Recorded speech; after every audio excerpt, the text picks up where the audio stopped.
गाते क्लास चल रहा था 2268 का चौथे पेज के मध्य में बात चल रही थी।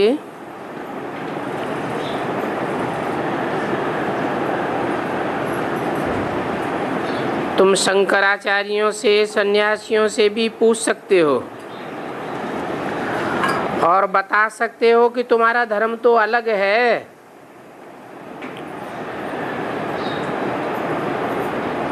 वो तो बाद में आता है। शुरू में तो जरूर एक आदि सनातन देवी देवता धर्म होगा।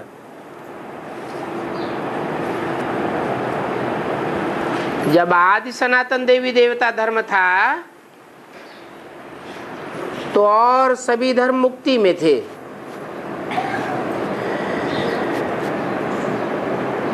और ऐसे ही अभी भी होगा।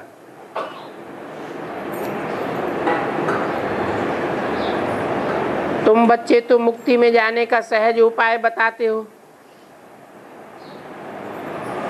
और वो तो कितनी हठयोग क्रियाएं आदि सिखलाते हैं।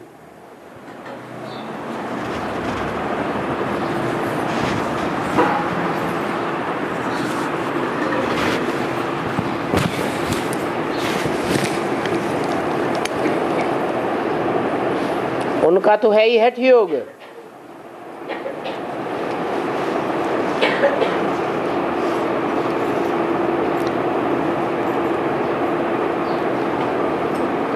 तुम तो मुक्ति में जाने के लिए बहुत सहज सहज बातें बताते हो।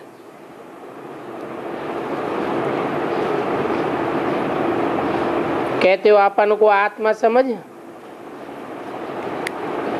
अपने परमपिता परमात्मा बाप को याद करो।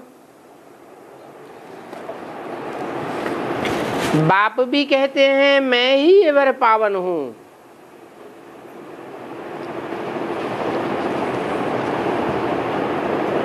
जो एवर पावन है वो ही सभी को पावन बना सकता है। एवर पावन का मतलब उसकी प्योरिटी की शक्ति का कितना भी कोई संग का रंग ले, उसकी पवित्रता कभी क्षीण नहीं होती है। इसके लिए शास्त्रों में एक श्लोक भी बनाया हुआ है,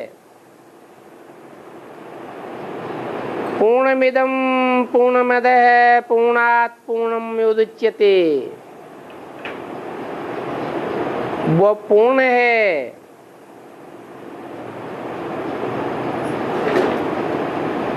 पूर्ण में से पूर्ण ले लिया जाए तो पूर्ण ही बचता है, खूटता नहीं है।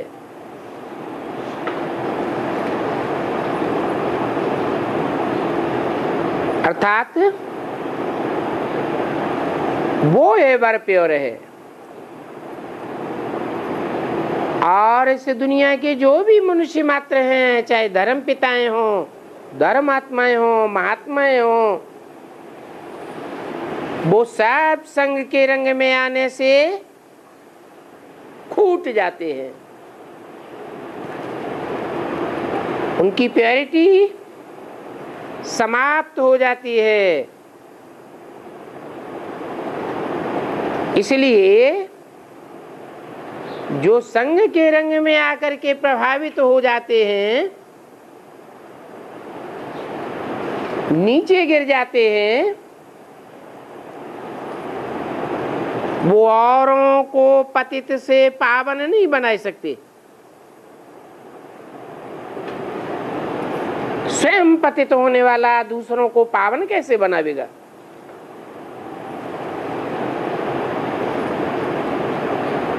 सब जन्म मरण के चक्र में आने वाले हैं,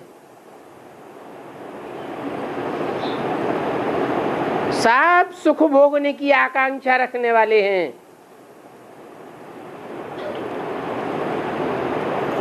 जो भी पाठधारी रंगमंच पर आत्माएं हैं सब भोगी हैं।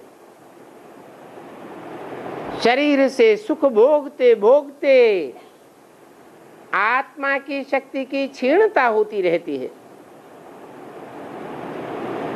एक ही तुरीय शक्ति है सर्वशक्तिवान,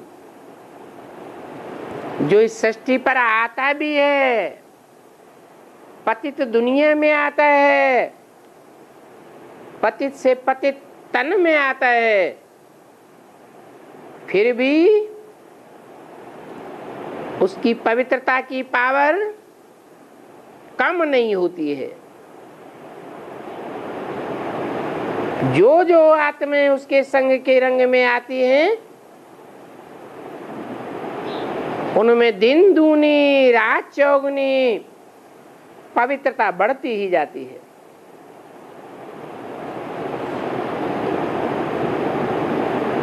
तो बोला कि तुम बच्चे तो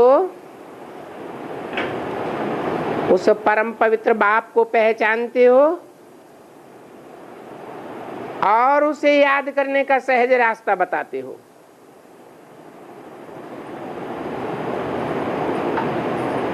वो तो कठिन कर देते हैं,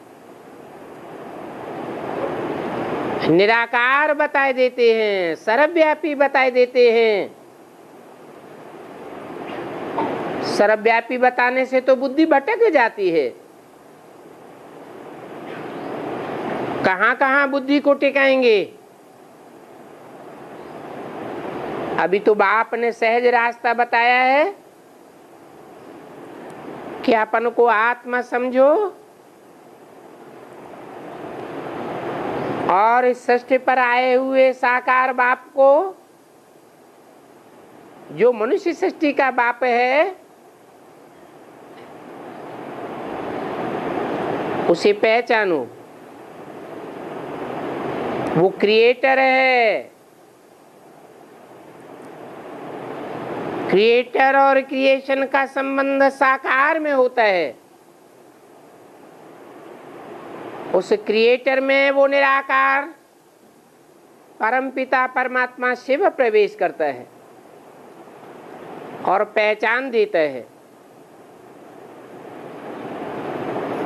कि मुझे याद करो, मैं ही एवर पावन हूं। जिस मुकर्रर रथ में मैं प्रवेश करता हूं, उसको भी एवर पावन नहीं कहेंगे। अभी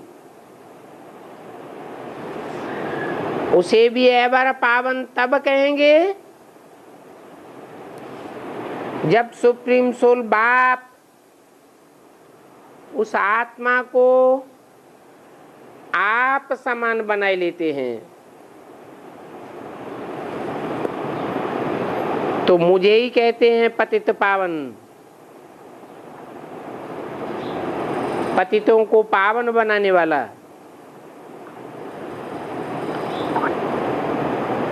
बोलो, अभी तुम सन्यासी अपने देह अभिमान को छोड़ दो, अपन को आत्मा समझो और बाप को याद करो, तो तुम्हारे भी पाप भस्म हो जाएंगे। बस एक ही बात पक्की सुनाते हैं, उस एवर प्योर बाप को याद करो तो तुम्हारे पाप कटेंगे और तुम मुक्ति धाम में चले जाएंगे। कोई भी हो, सभी को यही रास्ता बताओ।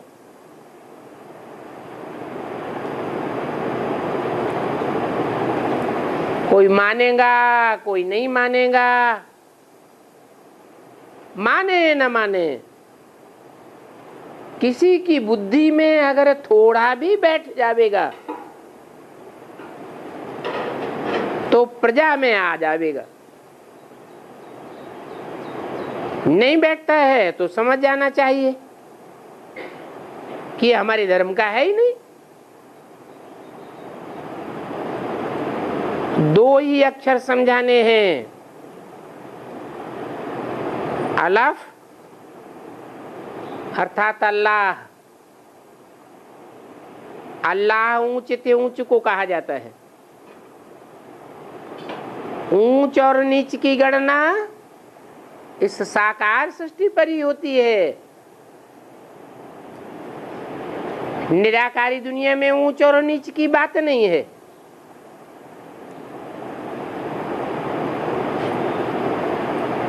तो अलफ है ऊंच ते ऊंच, और वो ऊंच ते ऊंच इस सृष्टि पर आता है तो ऊंचे ते ऊंचा बादशाह बनाता है।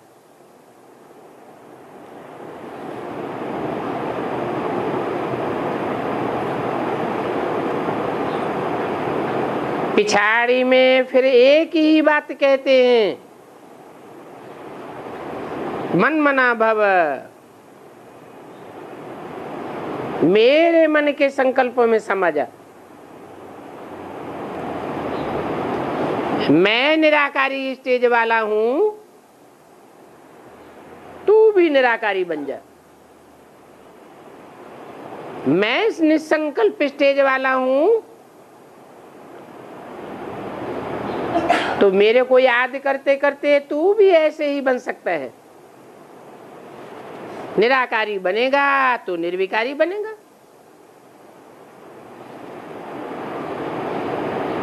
फिर निरहंकारी भी कहा जाएगा।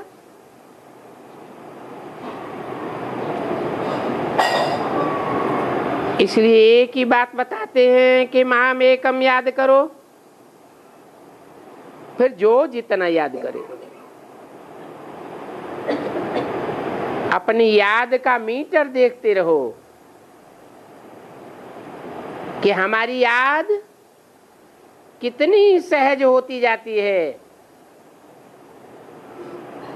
याद में बैठता हूं तो कितनी देर लगती है मुझे मन को एकाग्र करने में, ये मीटर देखते रहो। जो मीटर वाले होते हैं, पानी के मीटर वाले या बिजली के मीटर वाले, उनके पास भी तो मीटर होता है ना।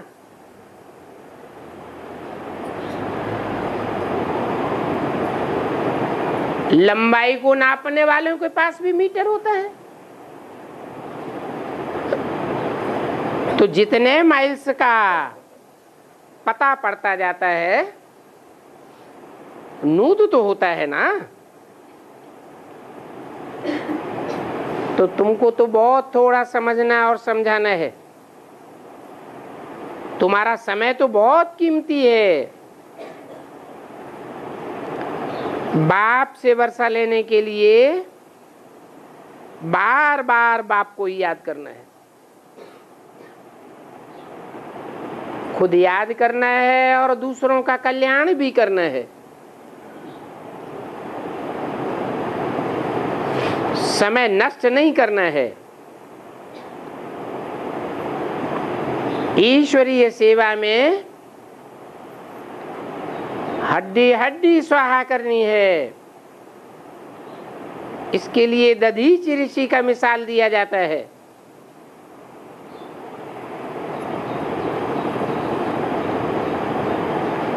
तो मित्र संबंधी आदि जो भी मिले उनको बोलो कि हम तो सिर्फ एक ही बात सुनाते हैं कि हम सब भाई भाई हैं, सब एक पिता के बच्चे हैं।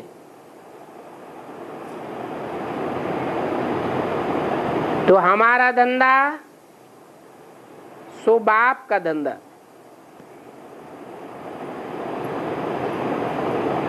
बाप का धंधा है सबको पैगाम दो। हम भी पैगंबर के बच्चे पैगंबर हैं, और कोई फालतू बातें नहीं करनी चाहिए। पक्का बुद्धि में बैठाना है कि सिर्फ एक बाप की याद से ही पावन बनेंगे।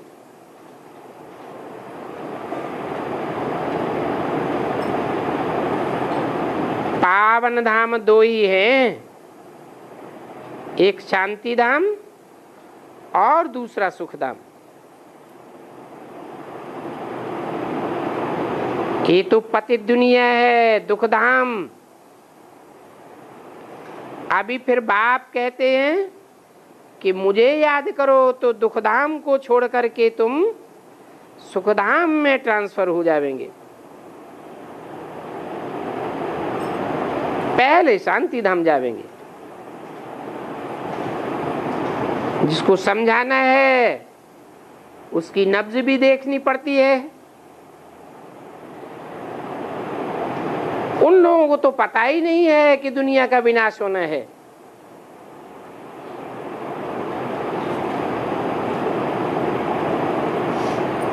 तो पहले ही मर जावेंगे।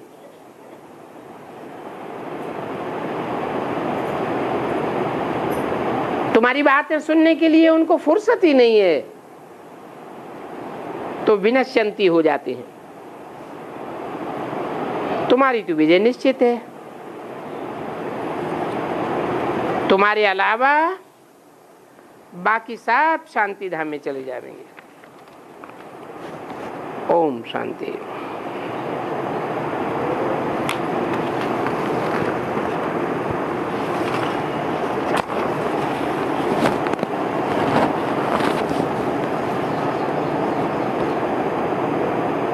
अगला प्रातः क्लास है 23 अगस्त 1968। रूहानी बाप बैठे रूहानी बच्चों को समझाते हैं।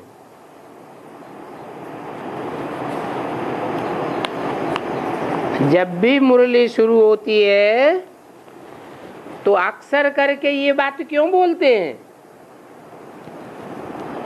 क्यों याद दिलाते हैं कि रूहानी बाप बैठे रूहानी बच्चों को समझाते हैं। इसलिए याद दिलाते हैं कि 63 जन्म की रग पड़ी हुई है देहधारियों के संग के रंग में आने की। देहधारियों को देखते हैं तो देहधारियों की ही याद आती है।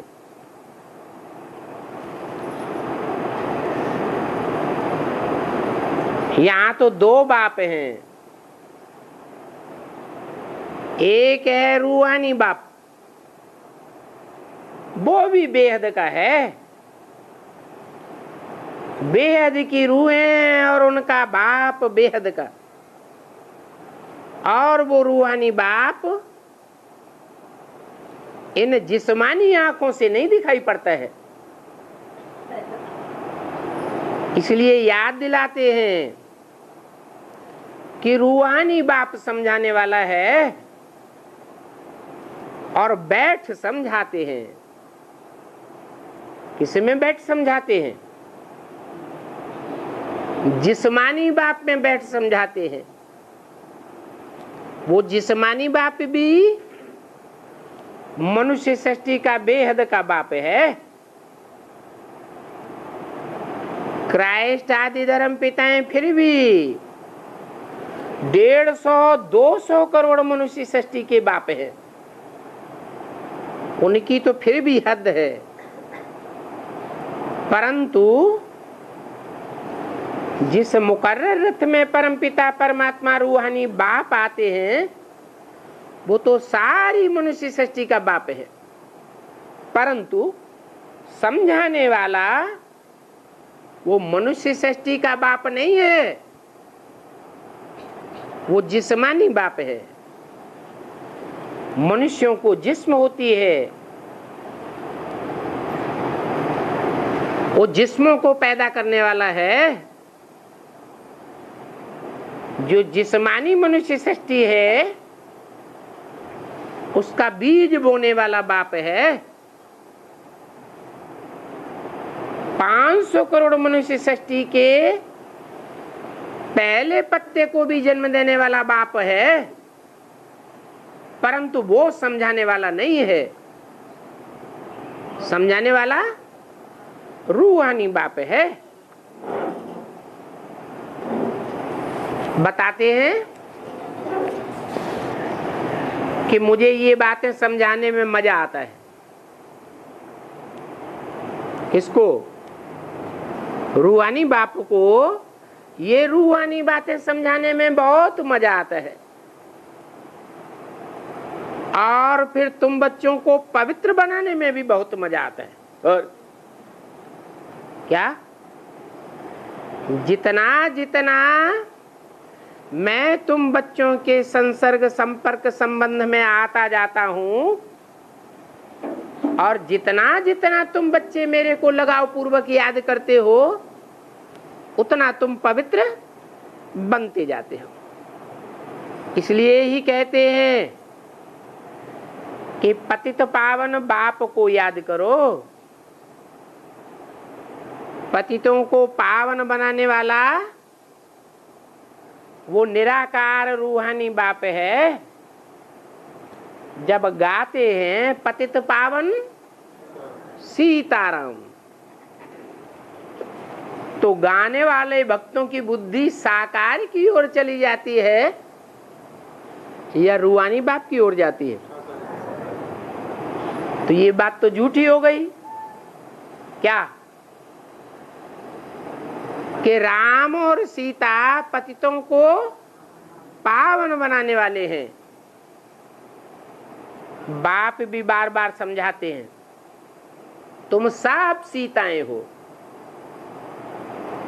चाहे मेल हो और चाहे फीमेल हो, सब रावण की जेल में हो। अच्छा, उसमें प्रजापिता आ गया कि नहीं आ गया है? क्या अलग कर दिया? वो भी आ गया। वो भी रावण की जेल में आता है कि नहीं आता है? आता है। तो वो ये समझे कि मैं तो राम हूं, ये तो झूठी बात हो गई। परमपिता परमात्मा शिव ज्योति बिंदु रूहानी बाप के सामने वो भी क्या है? सीता है या राम है? वो भी सीता है। फिर राम कौन है? निराकार राम है। निराकार का मतलब क्या? निराकार का मतलब जो इन आंखों से देखने में नहीं आता है। वो निराकार बाप शिव ज्योति बिंदु, उनका नाम शिव ही है। वो नाम कभी भी बदलता नहीं है। फिर ये राम नाम कहां से आ गया है? शास्त्रों में जो भी नाम है किस आधार पर है? काम के आधार पर है। वो शिव काम करता है या करता है? वो तो वो करता है। बिंदु क्या काम करेगा? बिंदु कोई काम नहीं करता। जब वही बिंदु साकार में प्रवेश करता है तो काम करता है। क्या काम करता है? उसका मुख्य काम क्या है? पतितों को पावन बनाना। तो सब पतितों को एक साथ पावन बनाता है या नंबरवार बनाता है? जो पतितात्माएं पहले पहले पावन बनती हैं, वो बाप से राजयोग सीखने वाली आत्माएं हैं। राजयोगी हैं, हठ योगी नहीं है। उन राजयोगियों में जो उत्तम से उत्तम है, पार्ट बजाने वाला हीरो पार्टधारी, उसमें जब मुकर्रर रूप से प्रवेश करते हैं तो उन योगियों को जो परमपिता परमात्मा से राजयोग सीखते हैं उन्हें बहुत मजा आता है। जितना बाप को पतितों को पावन बनाने में मजा आता है उतना उन योगियों को भी सहज राजयोग सीखते समय बहुत आनंद आता है। कोई कहते हैं हमारा तो योग ही नहीं लगता, हमें तो बहुत कठिनाई होती है, बहुत परेशानी होती है, हमें तो चेहरा भी नहीं याद आता।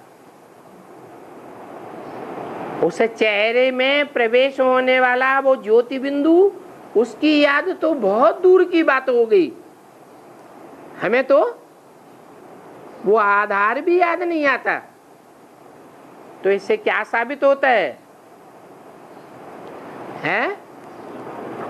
इससे साबित होता है कि उनका राजयोग का जो फाउंडेशन है वो ही कच्चा है।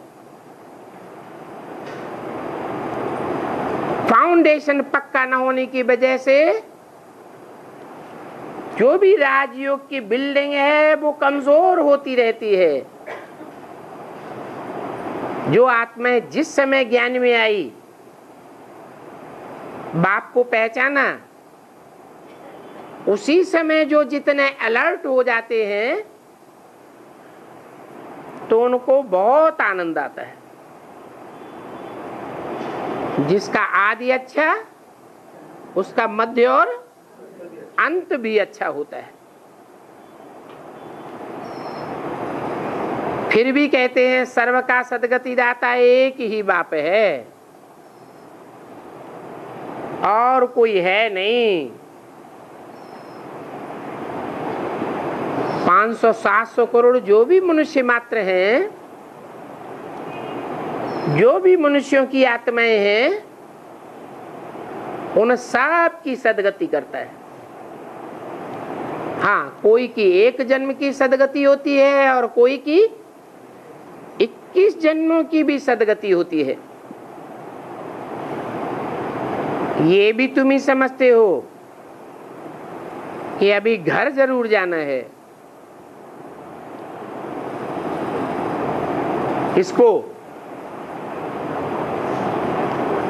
इसको घर जाना है,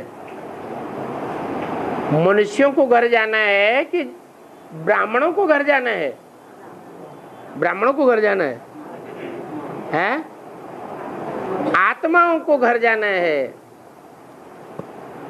पुरुषार्थ जास्ती कराने के लिए बाप कहते हैं कि ये याद की यात्रा बहुत जरूरी है और सब्जेक्ट इतने जरूरी नहीं है जितनी याद की यात्रा जरूरी है। याद से ही पावन बनेंगे। कोई कहे हम सेवा से पावन बन जावेंगे, ज्ञान सुन करके और सुना करके पावन बन जावेंगे, धारणा करने और कराने से पावन बन जावेंगे। नहीं, कैसे पावन बनेंगे? याद से पावन बनेंगे। याद से ही क्यों कहा? इसलिए कहा कि जिसका हम संग करते हैं इंद्रियों से, चाहे वो ज्ञान इंद्रियां हो चाहे कर्म इंद्रियां हो। मान लो किसी को आंखों से देखते हैं तो याद नहीं आवेगा? याद आवेगा। तो याद का कनेक्शन है। जितना प्रैक्टिकल जीवन में संग का रंग लगता है उतनी याद जरूर आती है।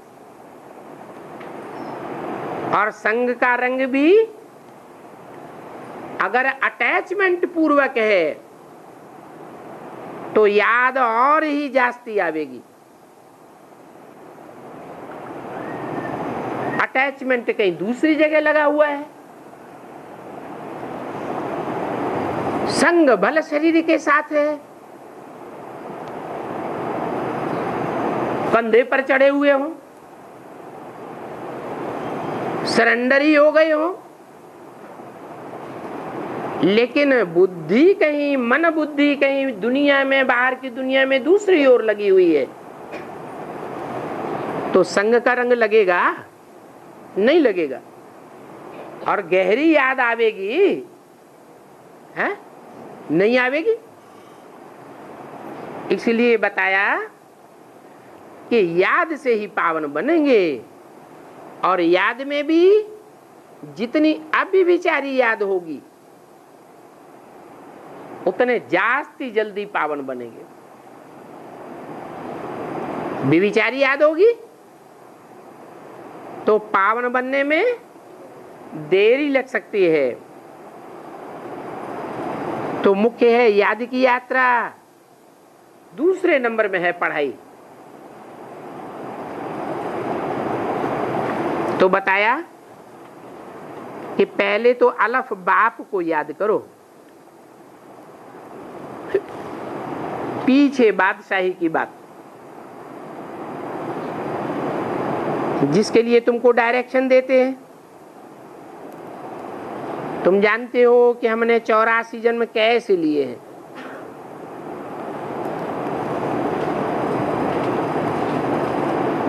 इस बात पर विचार करना है, फिर तुम जान जावेंगे कि तमो प्रधान से सतो प्रधान कैसे बनना है। जैसे ऊंची देवताई स्टेज से नीचे उतर करके राक्षसी स्वभाव वाले बने,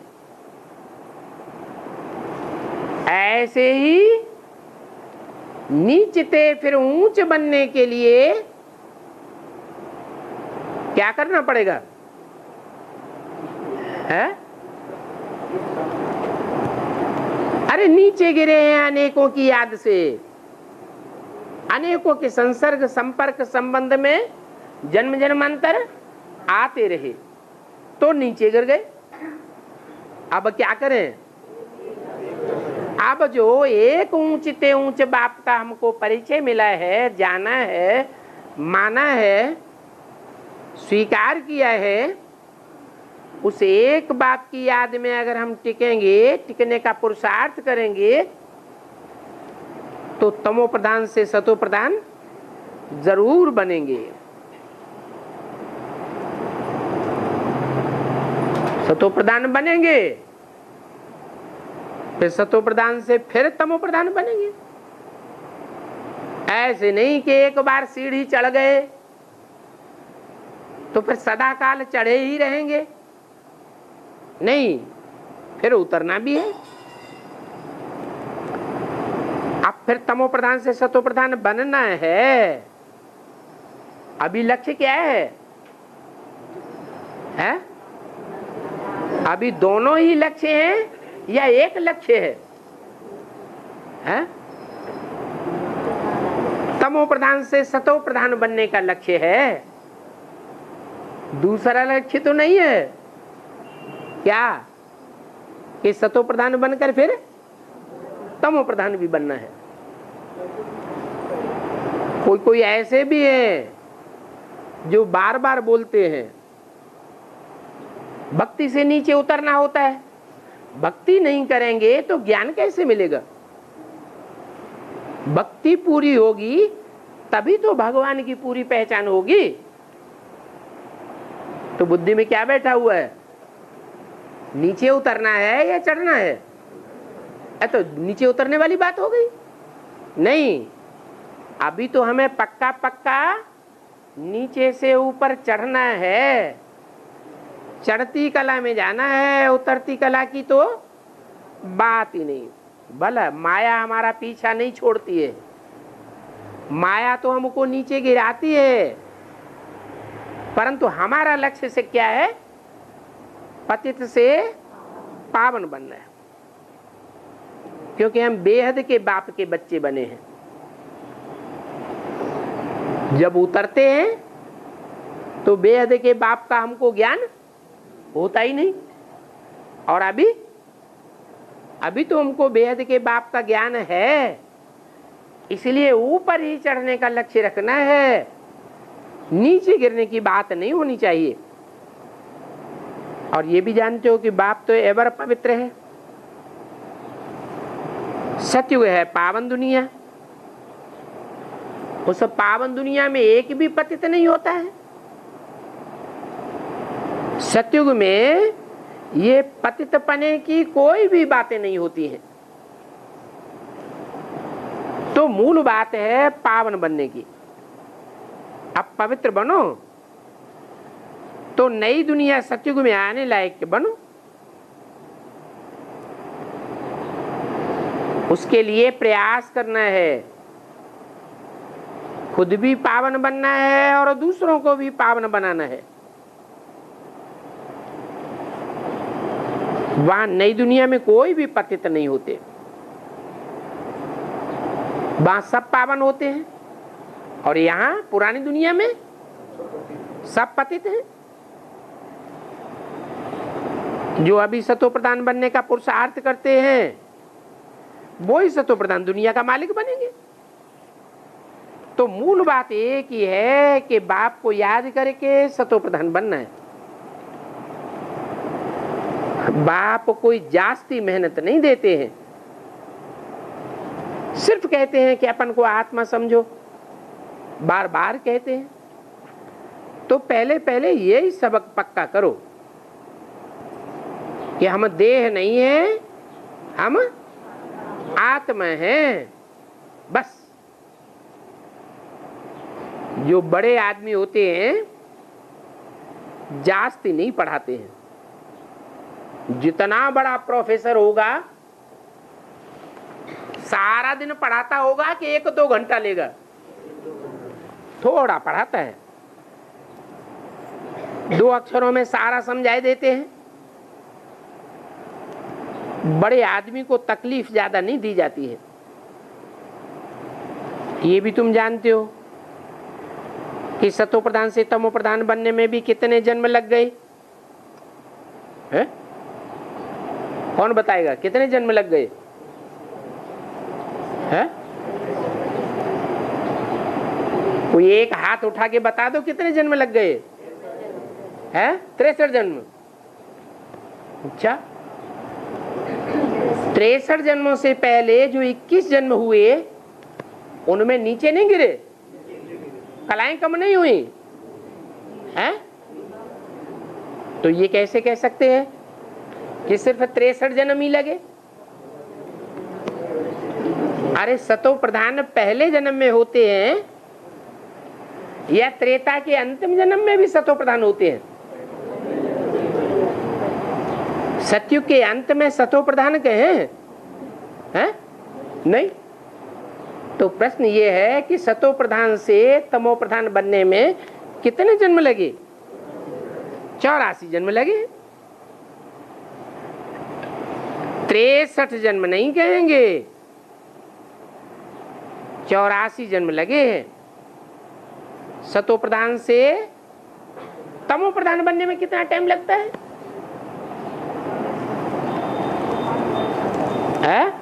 वही 84 जन्म, 5000 साल।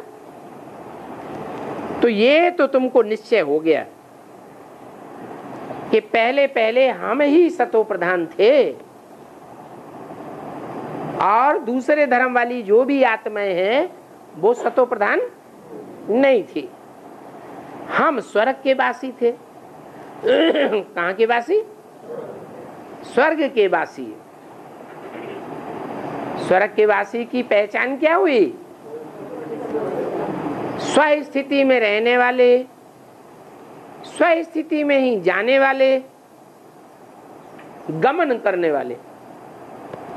तो जो स्वस्थिति में गमन करते रहते हैं उनको कहते हैं स्वर्गवासी। अर्थात हम स्वर्ग सुखधाम के मालिक थे। सुखधाम था जिसको आदि सनातन देवी देवता धर्म कहा जाता है। थे तो तब भी मनुष्य, हाथ पांव नाक आंख कान यही सब था ना तब, कि कुछ अंतर था? है? जैसे मनुष्यों को होते हैं हाथ पांव नाक आंख कान, वैसे वहां भी इंद्रियां थी, इंद्रियां यहां भी है, परंतु अंतर क्या था? वहां इंद्रियां सतो प्रधान थी, दुख देने वाली नहीं थी, और यहां इंद्रियां तमो प्रधान हो गई है, दुखदाई हो गई है, सारा शरीर ही दुखदाई हो गया। जो तमो प्रधान होता है वो दूसरों को ही दुख देता है या अपने को भी दुख देता है? खुद भी दुखी होता है और दूसरों को भी दुख देता है। तो इस समय है आसुरी गुण वाले मनुष्य। ये तो शास्त्रों में धुक्का मार दिया है कि देवताओं और असुरों की लड़ाई लगी। वास्तव में जहां देवताएं होते हैं सतो प्रधान, वो कोई से लड़ाई नहीं लड़ते हैं। वहां असुर कहां से आए? असुर कहां होते हैं? जो आसुरी दुनिया होती है उसमें सब असुर होते हैं, और देवताई दुनिया में सब देवता होते हैं। तो उनकी लड़ाई होने की तो संभावना है ही नहीं। हाँ, देवताओं असुरों की आपस में लड़ाई तब लगी जब देवताओं का राज्य स्थापन हुआ और असुरों का राज्य खलास हुआ। किसी की राजाई जाती है और दूसरे को मिलती है। ऐसी अगर संभावना हो जाए तो जिसका जाएगा वो लड़ेगा कि नहीं लड़ेगा? वो लड़ेगा। देवताएं थोड़ी लड़ाई लड़ते हैं। लड़ाई कौन लड़ते हैं? असुर लड़ाई लड़ते हैं। तो ये तो बाप समझाते हैं कि तुम पहले पहले ऐसे थे, बाप ने आकर के तुमको ब्राह्मण बनाया, नहीं तो पहले क्या थे? हैं? पहले शूद्र थे। शूद्र किसको कहा जाता है?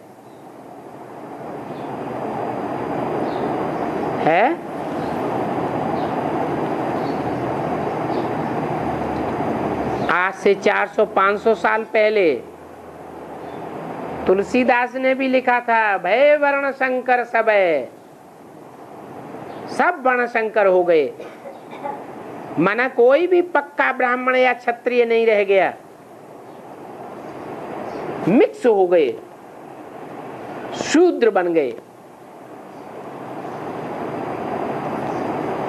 अभी बाप ब्राह्मण से देवता बनाने की युक्ति बताते हैं। पहले क्या करते हैं?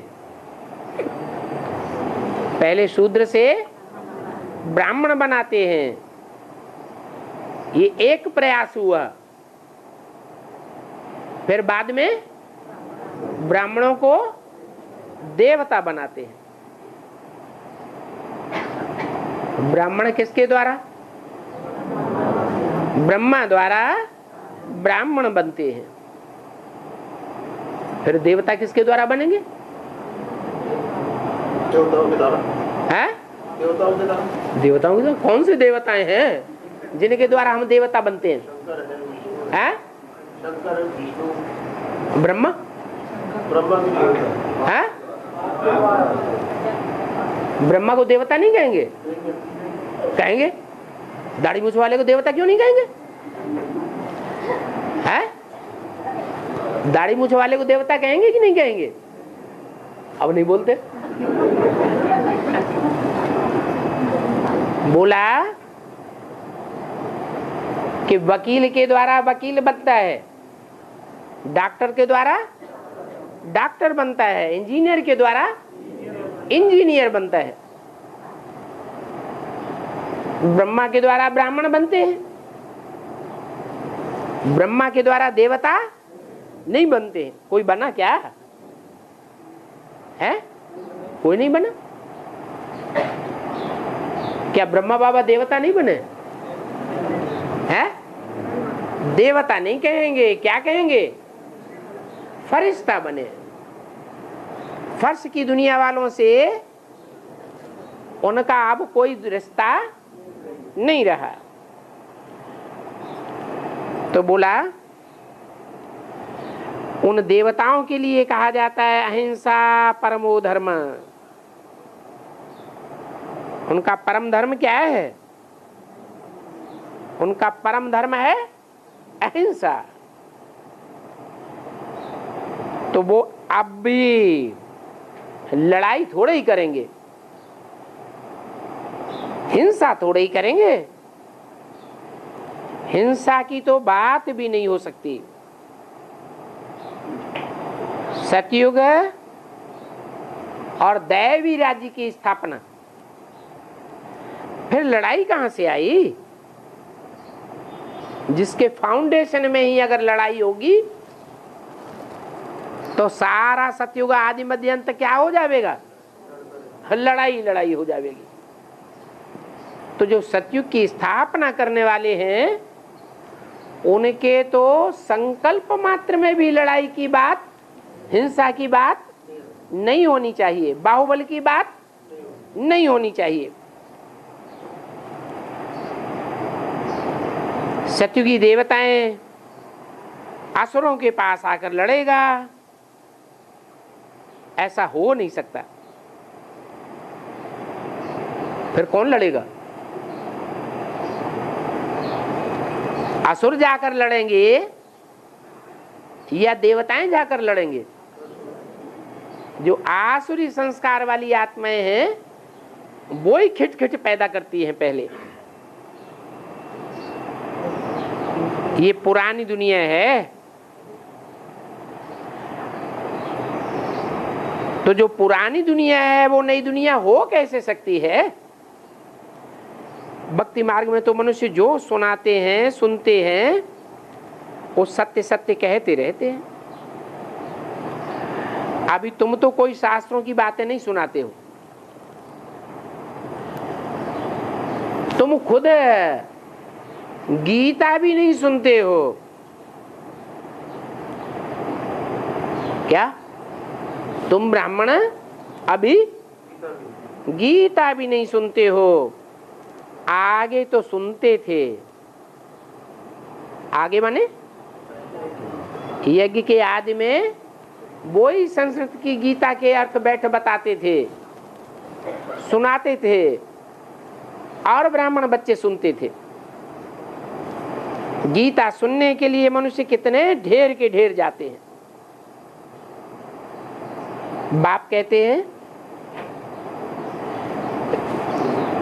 कि इनमें तो कोई बुद्धि की बात नहीं है। किसमें? गीता के श्लोकों में भगवान को सर्वव्यापी बताई दिया। ये बुद्धि की बात हुई क्या? भगवान ही अगर सर्वव्यापी होगा तो मनुष्यों की बुद्धि सर्वव्यापी हो जाएगी कि एकाग्र होगी? सर्वव्यापी बन जाएगी। ये तो और ही बुद्धि को भटकाना हुआ, बिल्कुल पत्थर बुद्धि बन गए। इसे कलयुगी दुनिया में सब के सब पत्थर बुद्धि है। सतयुग में तो सभी की पारस बुद्धि कहलाएंगे। वहां राज्य पारसनाथ का है, यहां तो राज्य है ही नहीं। पहले करके राजाएं थे, वो राजाएं भी अपवित्र थे। अभी से 100-200 साल पहले दुनिया में किसका राज्य था? प्रजातंत्र राज्य था, राजाओं का राज्य था। अभी तो वो राजाओं का राज्य भी खलास हो गया। राजाएं थे तो जरूर, उनका राज्य भी था, लेकिन वो पवित्र थे या अपवित्र थे? अपवित्र राजाएं थे तो यथा राजा तथा प्रजा भी अपवित्र थी। बल उनको रतन जड़ित ताज था। क्या? ताज तो था उन राजाओं को, रत्नों से जड़ा हुआ ताज होता था, परंतु क्या नहीं था? पवित्रता का ताज नहीं था। लाइट अर्थात पवित्रता नहीं थी।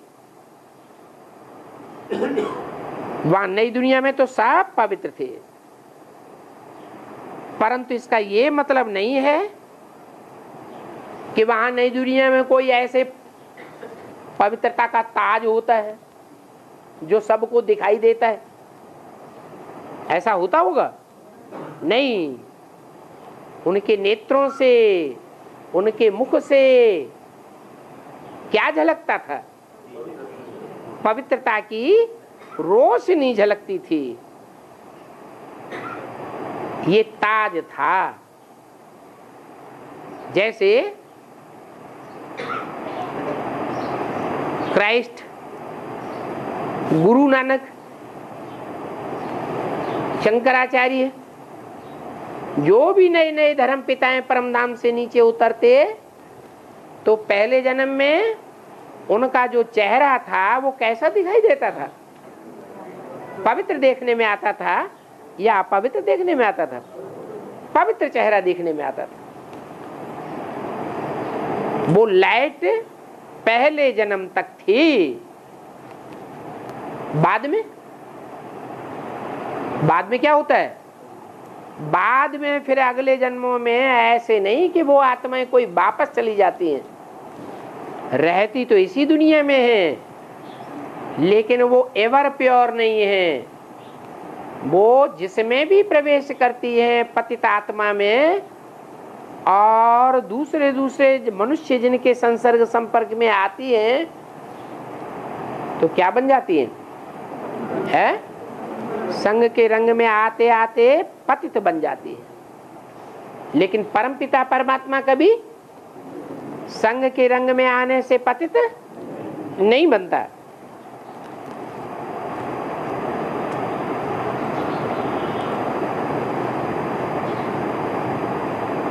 तो ये जो चित्रों में पवित्रता की निशानी दिखाई जाती है, ये किस समय की बात है?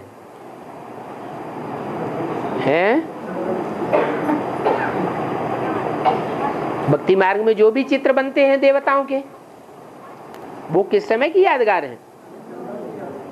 संगम युग की यादगार है। संगम युग में जब तुम्हारा ब्राह्मणत्व का पुरुषार्थ पूरा होता है तो तुम ब्राह्मण से क्या बन जाते हो? देवता बन जाते हो। और जिस क्षण तुम देवता बनते हो उस समय तुम्हारे चेहरे पर भी वो पवित्रता की लाइट देखने में आती है। बाकी ऐसी कोई लाइट होती नहीं है। वो लाइट ही ना आंखों से दिखाई पड़ने की चीज नहीं है। तो इस समय संगम युग में तुम भी पवित्र बनते हो।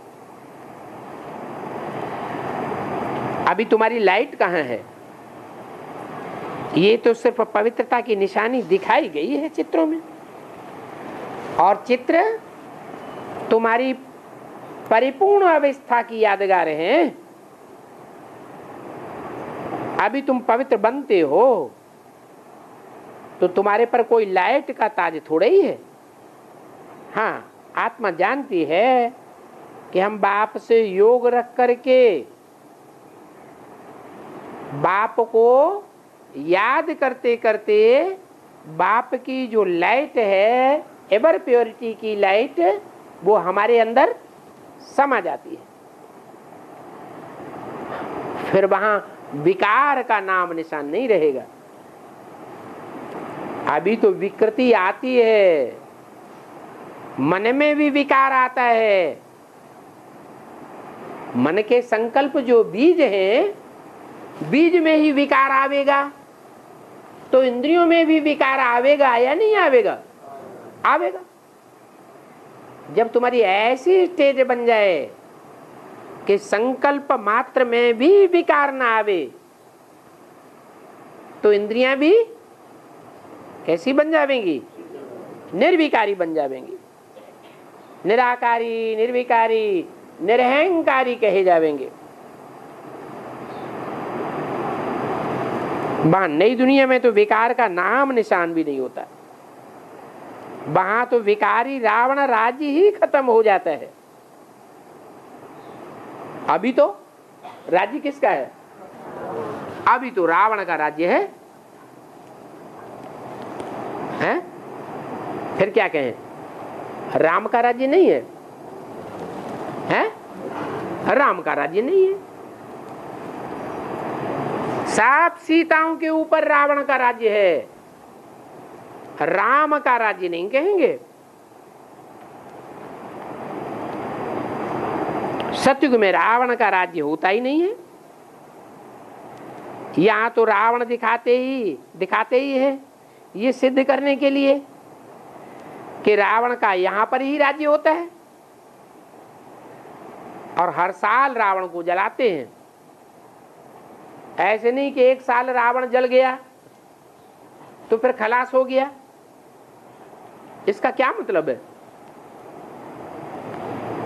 ये हर साल जलाने की जो प्रथा है, परंपरा है, ये कहां से आई है? अरे थोड़ा सा बोले, संगम युग से आई। कैसे? हम जितना जितना राम संप्रदाय के भांति बन करके ज्ञान बाण छोड़ते जाते हैं, रावण अंदर अंदर से जी से जल मरता है, जलता जाता है। क्या अंदर अंदर जल रहा है कि नहीं जल रहा है? या उन बाणों का उसके पास कोई जवाब है? नहीं जवाब है तो जलेगा ना। परंतु फिर क्या करता है?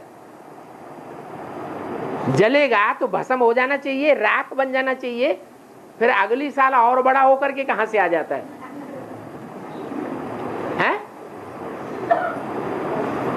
वो भक्ति मार्ग का आडंबर और इतना जास्ती बढ़ाता है, पाम पेंड शो ईश्वरीय सेवा के नाम पर इतना जास्ती बढ़ाता है कि रावण का और ही बड़ा विकराल रूप हर वर्ष सामने आ जाता है।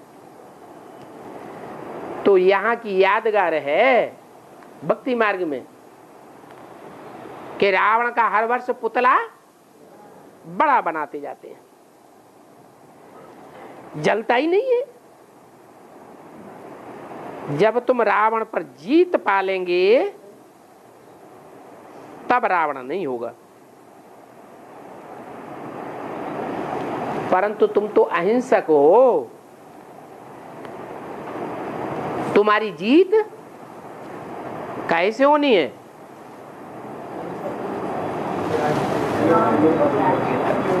तुम्हारी जीत इंद्रियों के बल से नहीं होगी। ये वाचा भी क्या है?